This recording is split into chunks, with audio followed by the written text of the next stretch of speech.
Cognac est une ville qui bouge, mais c'est aussi une ville qui protège. Une ville qui protège parce que nous sommes dans une société violente, qui met sur le bord de la route les gens qui n'ont pas demandé à y être. Une société violente parce qu'aujourd'hui, des gens exigent des réponses immédiates. Des gens qui se retrouvent du jour au lendemain sans emploi, quelquefois sans habitation, qui se retrouvent avec des dettes insurmontables, des enfants qui sont retirés de leur famille pour cause de violences familiales. Je ne noircis pas le tableau, cela existe à Cognac. Alors oui, la ville protège. Elle le fait en partenariat avec l'ensemble des acteurs sociaux institutionnels, l'État, la CAF, le département, les associatifs, les caritatifs. Et je tiens très sincèrement à tous les remercier. Elle protège la ville par des dispositifs existants, par des droits à créer ou à retrouver, par une solidarité à chercher. Dans une société du chacun pour soi, je suis encore de ceux qui croient à la valeur du collectif, à la solidarité et à l'humanité. Mais j'y crois sans angélisme. Je sais les abus et je les combats. J'ai déjà eu l'occasion de le dire, mais je tiens à le répéter, oui à la solidarité, non à la cisterne. Cognac doit être une ville qui protège ses citoyens contre les agressions en tout genre, souvent venant d'autres citoyens cognacés. Il suffit de discuter avec les travailleurs sociaux, avec les enseignants, avec les agents d'accueil de tous les organismes, avec les forces de police. Tout est prétexte à violence verbale, voire à violence physique, pour peu que l'on n'ait pas la réponse que l'on veut entendre à la question que l'on a posée. Et c'est face à cette violence physique qu'à l'écoute des agents de la police municipale, j'ai décidé de les doter de pistolets à impulsion automatique appelés taser.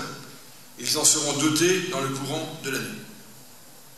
Et puis, mesdames, messieurs, il y a eu les événements dramatiques nationaux. J'en ai parlé au début de mon propos. Après Charlie, il y a eu le Bataclan. Après discussion et échange avec mon ami Pierre-Yves, j'ai décidé de doter la police municipale de pistolets à balles. Cela fait débat, je le sais, mais j'en assume la responsabilité.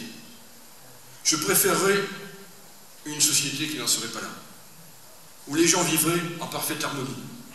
Mais aujourd'hui, un pas supplémentaire a été franchi dans les actes de sauvagerie, et je me dois de protéger les policiers municipaux et la population, en espérant qu'il n'ait jamais besoin de s'en servir.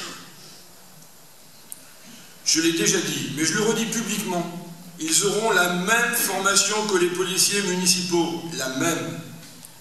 Et ils devront subir tests nationaux, pardon. Merci de suivre. Ils devront subir tests médicaux et psychologiques. Toujours dans la protection des citoyens, 2016 sera l'année des premières zones en vigilance citoyenne. Cela a été un peu long, mais nous approchons du but.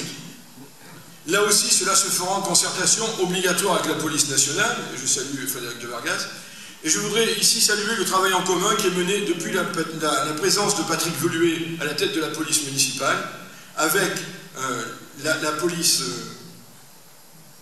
nationale.